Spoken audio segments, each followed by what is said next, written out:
সময়ের কথা, এক গাঁয়ে হরিদাস নামের এক গরিব কৃষক বসবাস করত। সামান্য জমিতে চাষ করে সে নিজের পরিবার চালাত, কিন্তু বর্ষার অভাবে ফসল নষ্ট হয়ে যেত প্রায়ই।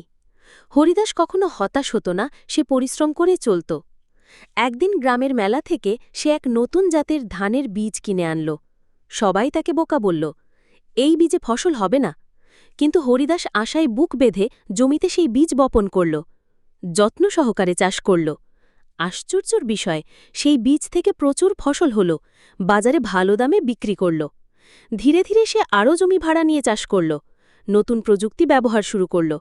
কয়েক বছরের মধ্যেই সে বড় কৃষক হয়ে উঠল। এখন সে শুধু নিজের জন্য নয়, আশেপাশের কৃষকেরও সাহায্য করে।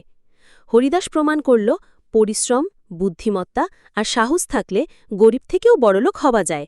তার জীবন আজ গ্রামের সকলের জন্য অনুপ্রেরণা।